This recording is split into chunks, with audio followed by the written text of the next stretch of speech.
Dork Podcast with Rich Keefe. It's the Dork Podcast. And David. It's the Dork Podcast. Hashtag. It's the hashtag Dork Podcast. Thanks for tuning in to another episode of Hashtag Dork. My name is Rich Keefe. No Davey Eyeballs today. He has the week off, so we've decided to fill his shoes with not one but two men.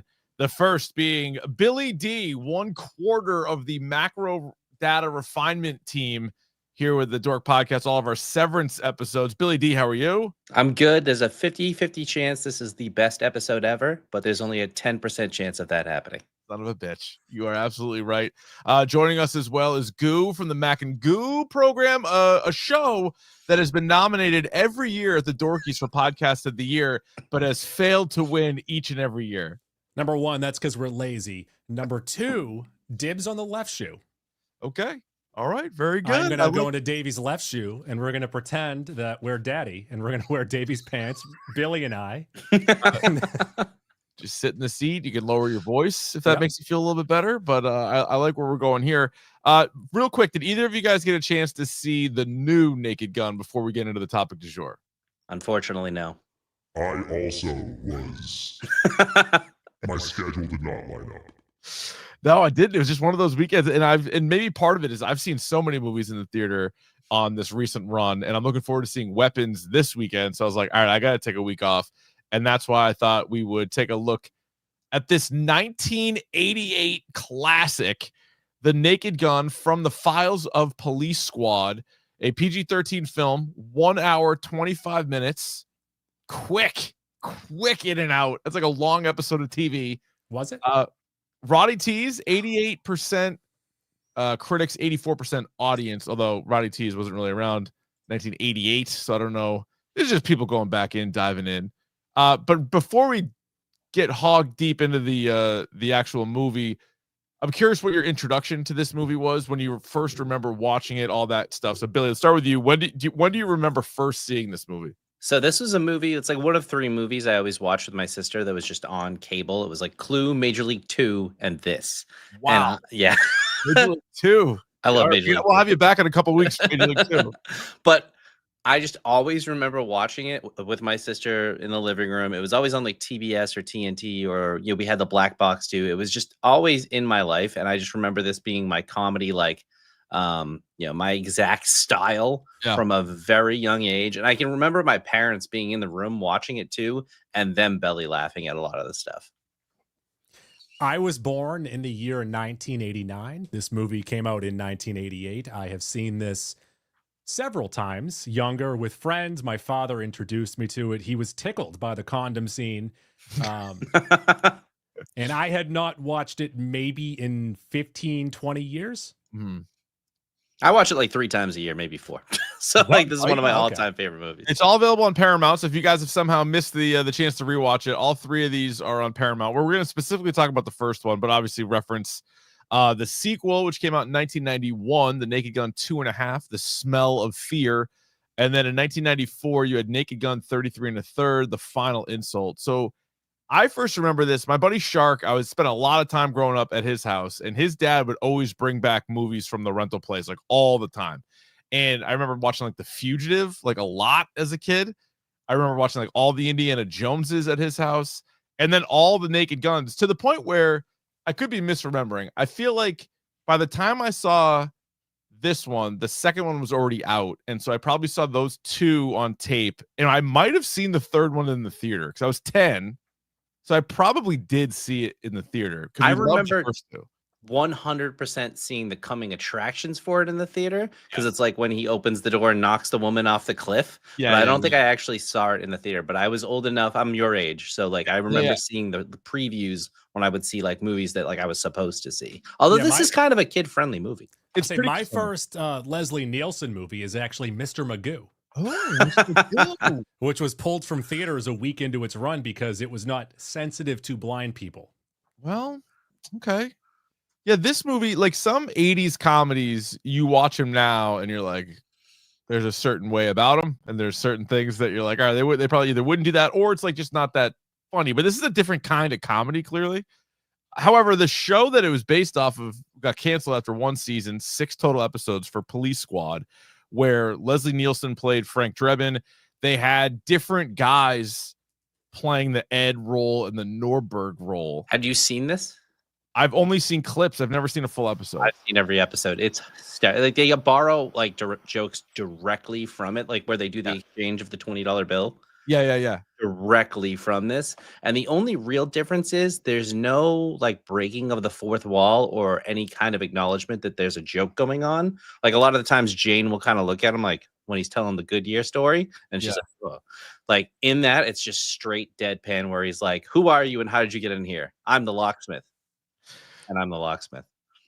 It does come up a lot for like shows that got canceled too soon. Like everybody makes those lists all the time, and you always get like was it Firefly and Freaks and Geeks, and it's like this Police Squad pops up as like it was brilliant. It's basically this movie. Yeah, but the movies had a pretty good amount of success. Like for comedy, they made a ton of money, and then for years there was talks about maybe bringing back another one, and then finally this year you get the Liam Neeson thing. So many years later.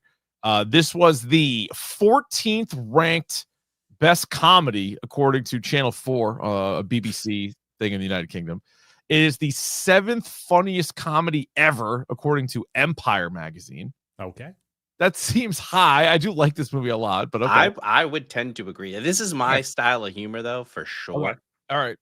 And then, I don't know if this helps at all, but New York Times says it's one of the 1,000 best movies ever made. Okay, so I will step in here. What a list. If this was so I was actually reading a list earlier, and it was just 40 movies listed, and I'm like, how are these not ranked? What are you doing just putting 40 movies down? This is definitely one of the 1,000 best movies ever made. I would tend to agree with you on that one, Goo. All right, we did it, guys. Yeah.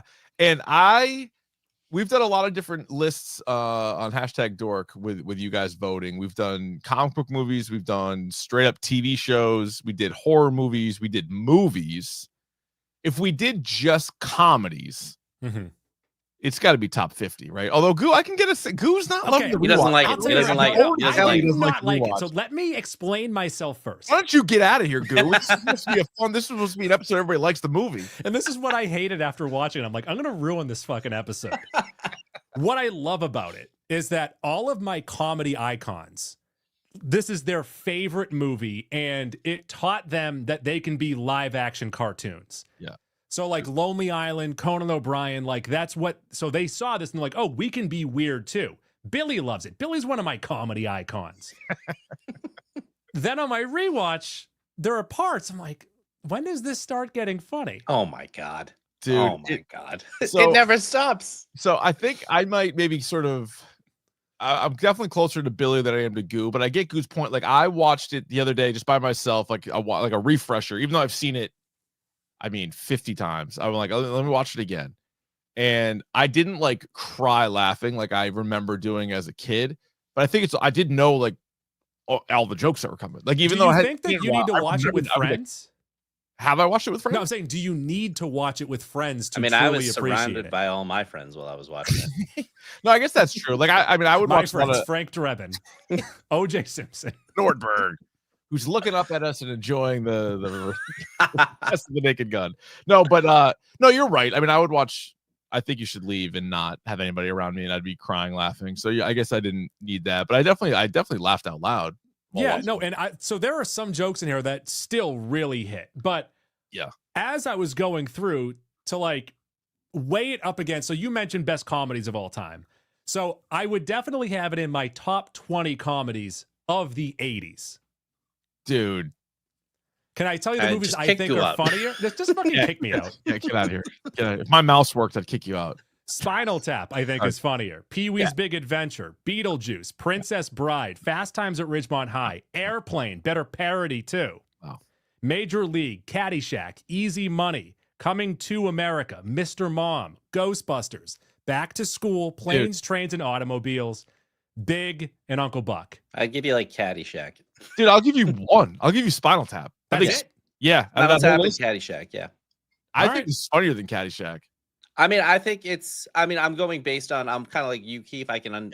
Is it you or Davey who's like, this is my favorite, but I know what the best is. No, that's Like, Davey. My favorite is the best. The best is my favorite. Yeah, I understand that the like people would see it, but like Yeah, I yeah, could give you yeah. Caddyshack. To me, like there's a scene here that has, and maybe it's just because I like stupid humor, but when Mhm. Frank and Jane, all the Frank and Jane scenes to me are incredible. Like when they are talking about, she died in a blimp accident No, that's over the the best joke Orange in the Bowl. movie. There's no way around it. That's the best joke in the No, movie. the best joke in the movie is Cuban, and he goes, "No, Dutch Irish. My father is from Wales." That kills me.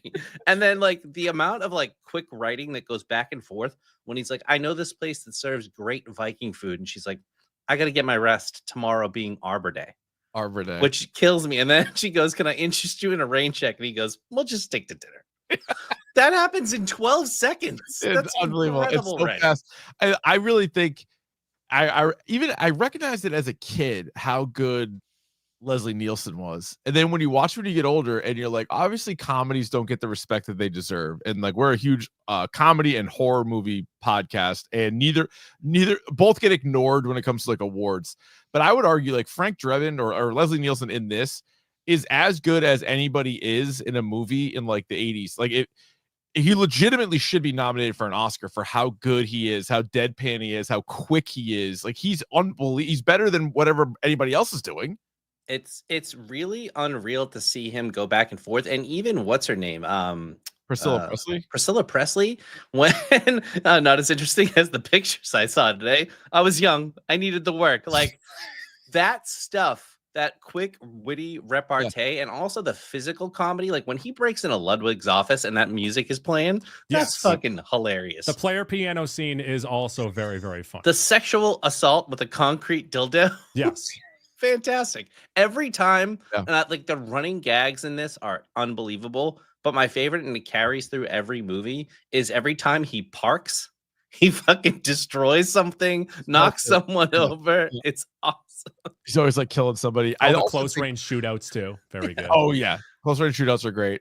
His relationship with Ed is also an all-time thing. Like if you're talking about like, buddy cops or just like comedy duos and things, like it's so good. And I know he's in a lot of scenes with Priscilla Presley. He's in actually a bunch of scenes with OJ too, but his scenes with George Kennedy are so good. There's the one, and we'll get into the baseball scene obviously, but the baseball scene is so good. And at the very end of it, he goes up to George Kennedy, and George Kennedy's like, "Have you found the killer yet?" And he's like, "No." And like, "I've been searching him." He goes, "Yeah, I saw that."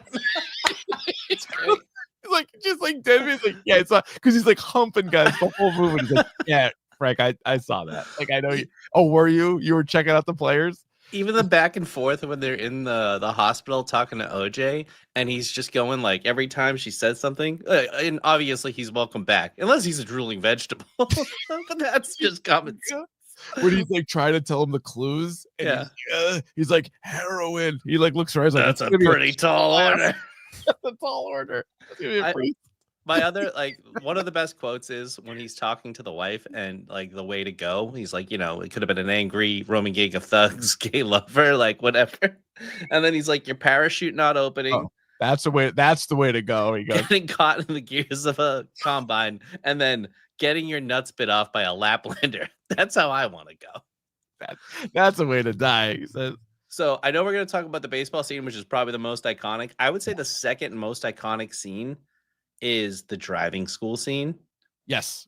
Yeah, the That middle guy- thing, that stood out to me as a kid. I remember like that whole scene with the driving instructor like being super calm, the lady get like glass in her face and like give her the finger, like incredible. Now, normally you would not be going 65 down the wrong way of a one-way street.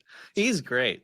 Yeah. So, but just like him getting into that car too, like for a police chase, is just like honestly, every time I see like a driver's ed car, I think of like that Stephanie. scene. Like it's so good.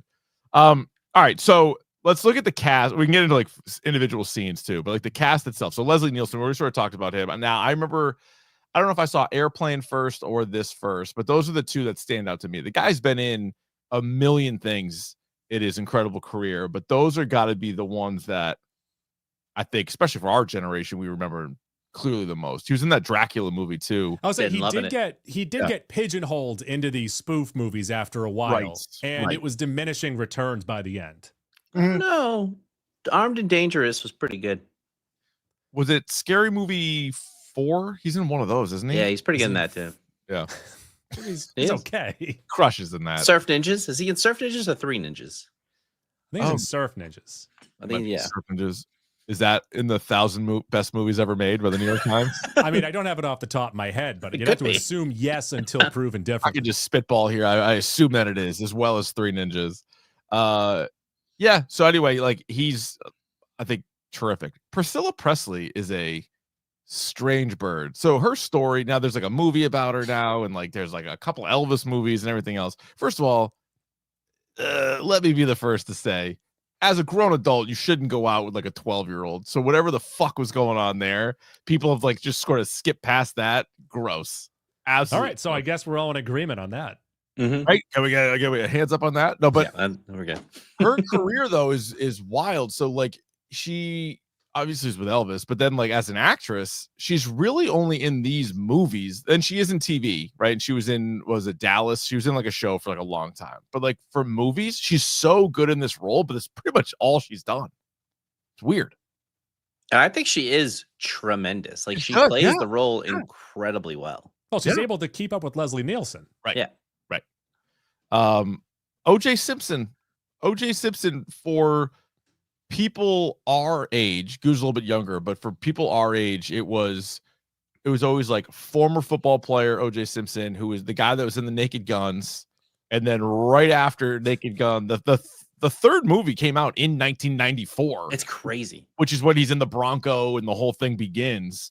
But it was like we knew him from the Hertz rental car stuff. We knew him from like being a commentator and like our dads telling us about how good of a football player he was. I And I'm was like, "The guy's actually worried. funny. Like he's legit funny in this. Yeah, I was legit worried when this came out. Like when all that stuff happened, I was like, this is gonna ruin like my favorite movies. Like, Yeah. I was Oh my pissed. God. I was like, and he's obviously not great. Like you said, he's looking up at us right now, but Yes. he's not really in this one that much. He's more in 2 and 3, Mhm. but he's not bad for what he's doing in this, especially as like a former athlete.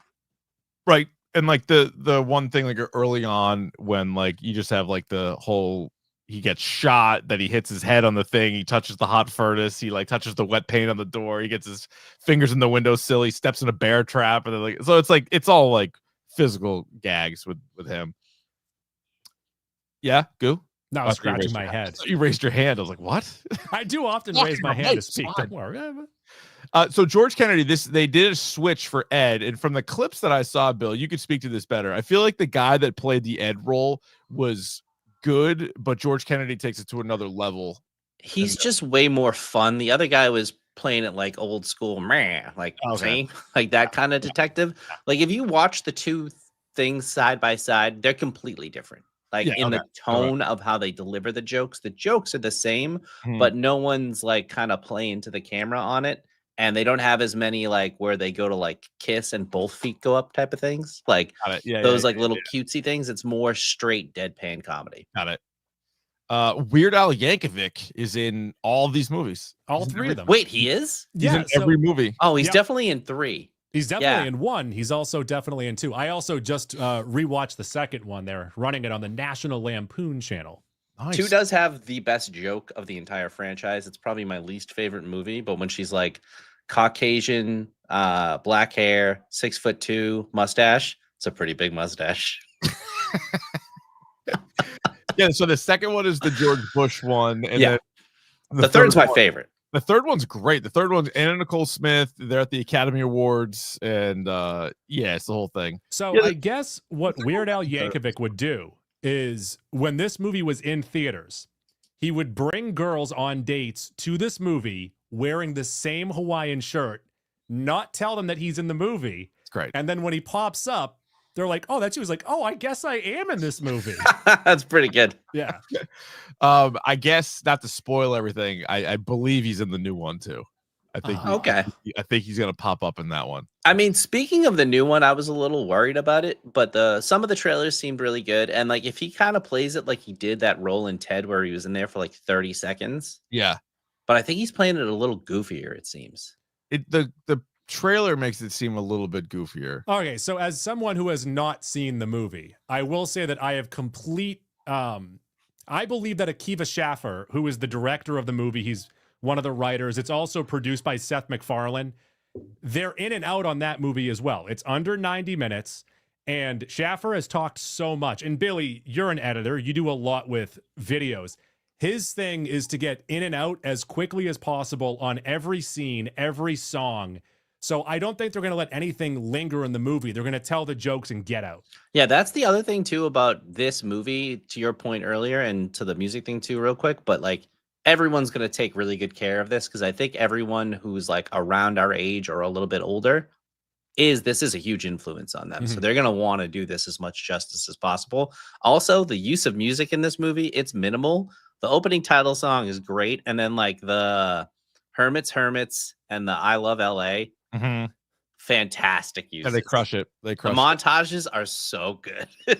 Yeah, no, they are. Yeah, no, I have faith in the new one too. I think Liam Neeson, just from certain comedic things that we've seen of him, I think he can pull it off. Also, I think Pamela Anderson's going to be great casting. I think she could do sort of like the deadpan, like stupid comedy. Like she's actually kind of, I think, going to be perfect. And those two are lovers now. I know that's great. And did you also hear about Liam Neeson? No. Go on. He's similar to Tommy Lee in some ways. Is that true? That's the hot goss around Hollywood. Wow. As they would say. Tough time for me to delete the Snakes Up There, This Big Drop. I hadn't been getting a lot of runs, so I got rid of it. I can go Come with to this. Dork for some sweet Proper content. condoms, proper condoms for policemen who like eating Burger King. Proper whopper copper condom on. I was hoping for the big dripping hog. Grab his dick and twist it! Anyway, so that's good news for Liam Neeson. I'm happy for those lovebirds all around. What do you guys think of the acting chops of Reggie Jackson, Mr. October? I loved it. I loved it. I have never seen someone with so little training be able to pull off that robotic walk through the entire outfield / infield. That is a long walk. And a base brawl unfolded. Yeah. And he got through the bottom of the. I like how he hit the gun in second base. Pulled that right out. Frank missed that spot. And then he goes right out. You got to kill the queen. Got to kill the queen. And then they shoot the big lady from up top. Great job by Frank. Great shot by Frank. Because of that, the question always comes up: is this a sports movie? Probably not. The third act is basically just it, but they do such a good job of spoofing just sports in general. Like that commentating team, as a child, I found that even then hysterical. And Very the fact fun. that they end it with Dr. Joyce Brothers. The answer is no, but because a third of this movie is at a baseball game. I mean, you literally have an Angels Mariners game. Yeah. You have the main character in the movie both sing the national anthem and umpire an entire game. And also Reggie the Jackson's in umpiring. it. Yeah. The umpiring is something that is still brought up to this day. The So whole good. strikeout thing, the montage of bloopers in the field. Yes. How about that? The commentating team, Yeah. like you mentioned. Yeah. So there's so many things that happen at the baseball field that, like, maybe outside of Major League, no other movie has done a better job at mocking a sport than this movie did. I mean, It's I'm with you. I would initially be like, no, like it wouldn't make my list of like top 10 baseball movies. But then after watching it again, I'm like, I don't know, maybe it should. Like the umpire scene where he's like you said, mocking, like checking the pitcher for all the shit that he has. He's like, He going pulls through out all the scoop. stuff. Yeah. He's like, like there's a lot of baseball in the movie. Like But it's people that clearly know about baseball. Yeah. Yeah. It's not just them like, oh, he has spit all over his hands. No. He has a sander. He has a filer. He has shit in his, he has Vaseline in his hat. I'll tell you what though, like to Goo's point on like a rewatch, if you haven't watched this movie in a while, I think it'd be hard to get through the baseball scene without at least laughing really hard, right? And like you know what's coming, but when he starts the premise and like the minute Frank hears the reaction of the crowd when he calls the first strike is so like, good, and then he's like looking around like that's for me, and then he just loves it. But he also like knows he has a job to do, so he checks the first hitter, and then he gets back in his spot. The way he grabs the catcher fucking kills me. I was like, he just starts like grabbing on the catcher. Yeah. What are you doing? Oh, it's just checking the uniform, a little tight in the crotch. maybe you use a large. So my favorite, and I still do it to this day, is the strike 3 call is great. The strike two call when he just does like the hand to the side, like this thing. I still do that all the time. It kills me. Like the progression of the strike one, because you can see him getting like super excited, then strike two, and then strike three. He does like Michael Jackson shit. But dude, then the callback when they get to the game's over and like whatever happens, and then Ed is down on the field with like their boss who had already like kicked him off the force. And she's like, the umpire like did that, and then he takes the thing off, and then the guy behind him was like, "Hey, it's Enrico Palazzo." Still, that's like one of the 20 best quotes in a comedy. Also, with the bloopers, the shortstop being hit by the car is good, but the outfielder losing his head while robbing a home run, yeah, perfect. Doesn't someone get eaten by a lion? Yeah, a lion or a big lion tiger. comes like at second base and like just gets in there. All of the stuff too, where they're like getting caught up in the rundown, and like they're like, then like the umpires have them caught up in a rundown, and then the umpires are bumping his chest. Now there's something I've never seen before. Oh, that's great. What was the line? Is it holy cow or how about that? Where they use the same clip like 4 times. It's how about that? How about that? Kurt County. That was a signature call. That was a good one.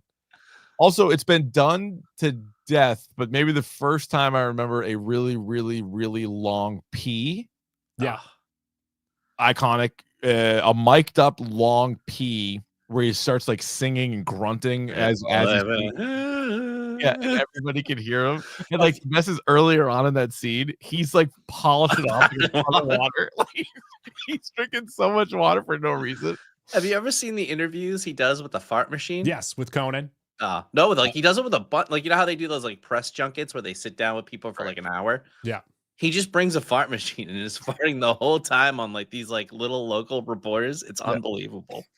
They're also before he gives so then there's Ted, like the guy that works at the station with him, and before he's like showing Frank how to use the cufflinks, and he's like, "Here you go," and he shoots Ed with it, and as he blasts Ed, and right before he passes out, he goes, "Ted, why?"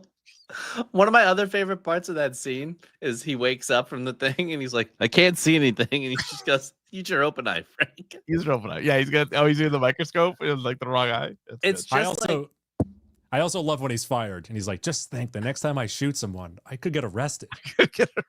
Well, he killed 5 Shakespearean actors. Yeah. Good ones. Good. Yeah, that's good. I think the thing about this movie, real quick, is like to me, I know Goo hates it, but like I do not hate it. I do not hate it. And once again, I respect the shit out of it. You named 20 80s movies that you thought were better than this. 17. Okay. I will in my say, top 20. Fair. It is a short movie, and I do think how you judge something is how fast it feels. This felt longer than the runtime, but I think it's just me like knowing all of the parts and like waiting for them. But each scene is like a very well crafted in and out. Like they're all kind of like, to me, somewhat iconic, and they all like work really well as like you could just watch this scene, you could just watch that, like kind of like Superbad, like all the great comedies I think have that in common, where like the scenes are so solid. And one of my other favorite ones is when he's just walking and then he just keeps walking and he's like, "And where the hell am I?" Yeah. And he's just like the eternal, like the monologue. Billy, let me ask you this, and I was just having this conversation with Fryer Bragg. Wow. Is this? We talk to him coming up in like 10 minutes, by the way. I know. Is this a movie? Say if you were on a date, all right? Let's say she's 35, Goo's age. Mm-hmm. Would you show her this movie and expect her to like it? Okay, so this is actually interesting because I took a third date. We no longer see each other to the movie Friendship. All right, go ahead. For Friendship.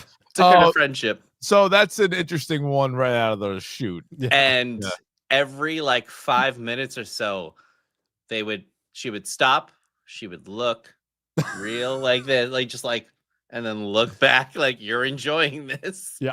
So I think this one's a little bit better because I think the jokes are like very natural. Like if you don't get the Goodyear joke kind of thing, or like the "I was young, I needed the work," but I think this would be like a 5th date movie.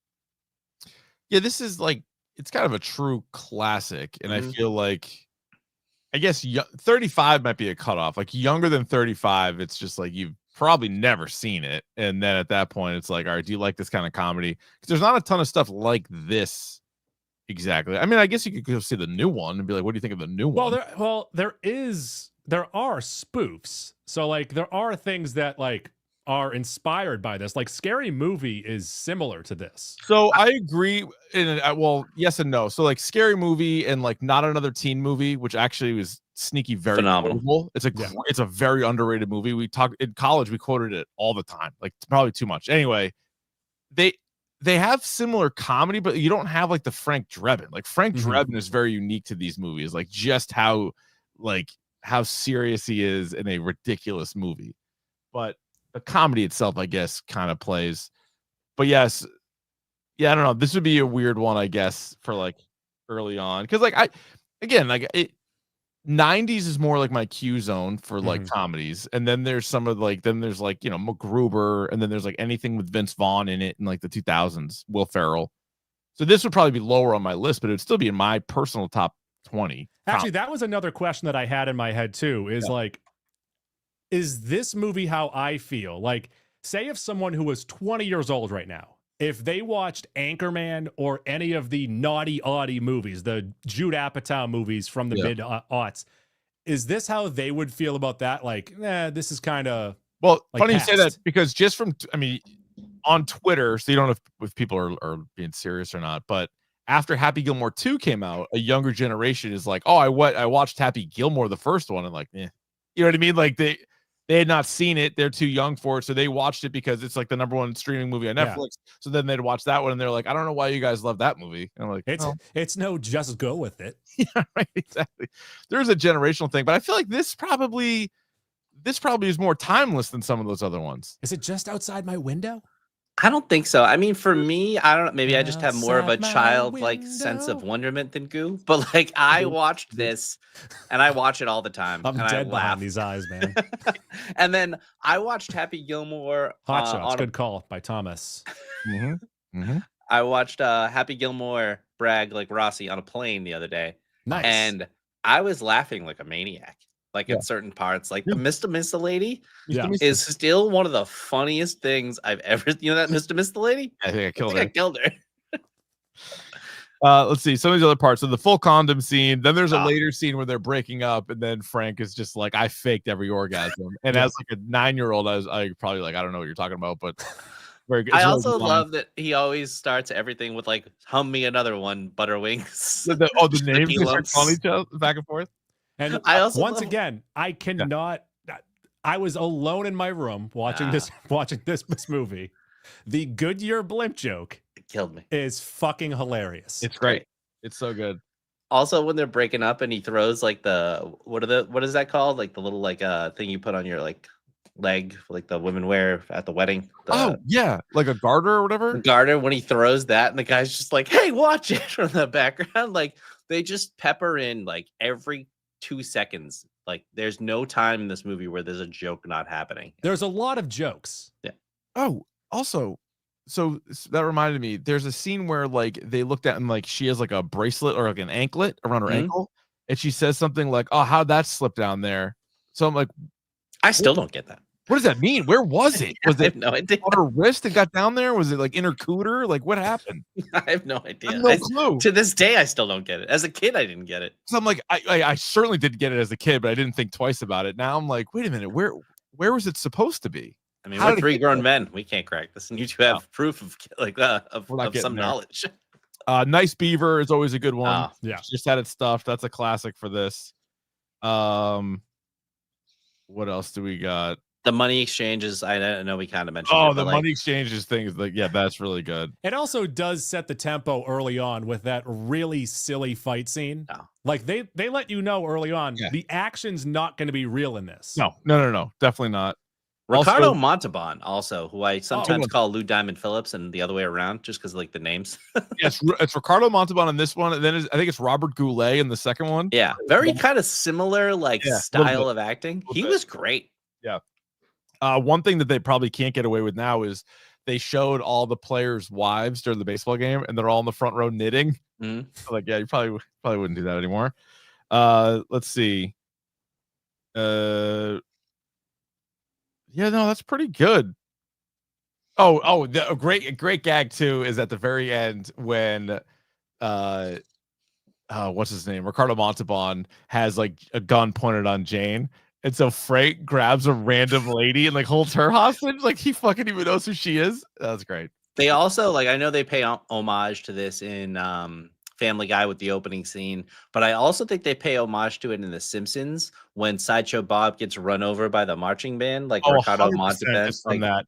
Yeah, and fantastic. that's obviously classic too, and like the way he dies, because like he stuns him, and the lady's like, "Oh my god, you killed that guy." He's like, "No." He's like, "He'll be fine in no time." And then he flips off the thing, the steamroller, everything goes over him, and he's dead. By the way, the driving strong. instructor in the movie is Academy Award winner John Houseman. How about This was that? his final film. Oh, He is uncredited. Yep, he shows up. He's a British actor. Yeah, Academy Award winner. extend final your movie. middle finger. That's it. He's done.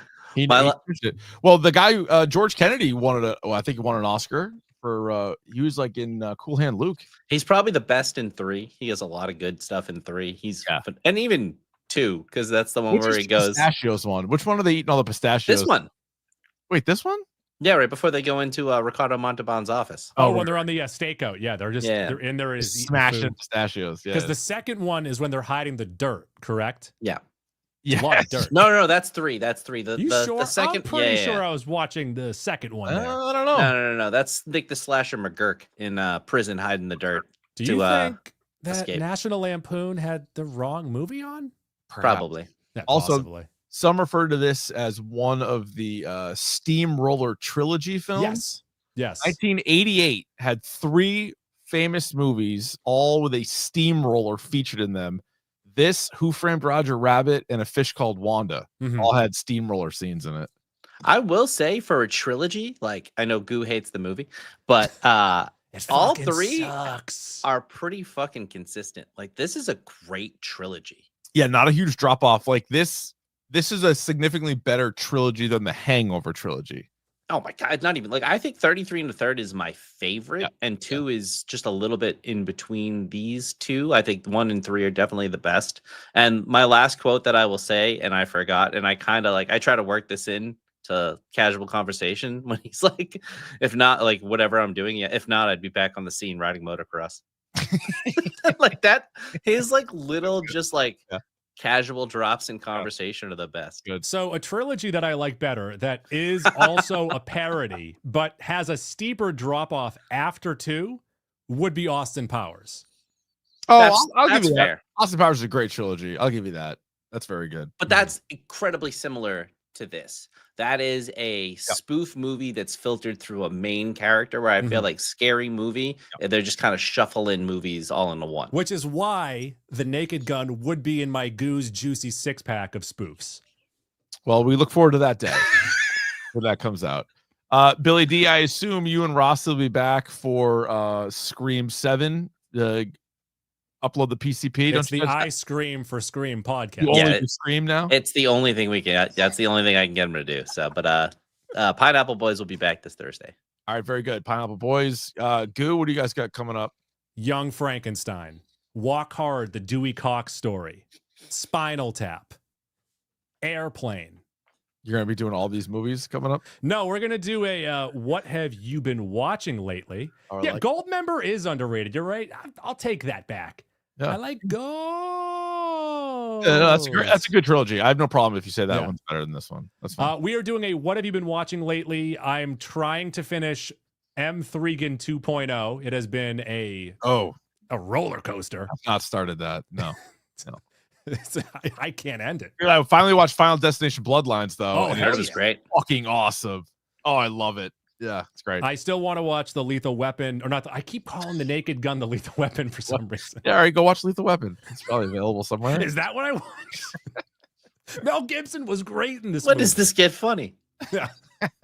Lethal Weapon is funny. First It is off. actually really funny. And then just watched Happy Gilmore too. So we'll get into some of those movies. All right, very good. Thank you, Goo. Thank you, Billy D. Davey will be back next week. And if you guys are watching live on the YouTube right now, jump over to the other link. We're going to talk some comics. We got the TLDR boys coming in for top 10 graphic novels that weren't written by Marvel or DC. So we'll do that coming up. In the meantime, Goo, Billy D, stay curious. the hashtag Dork Podcast.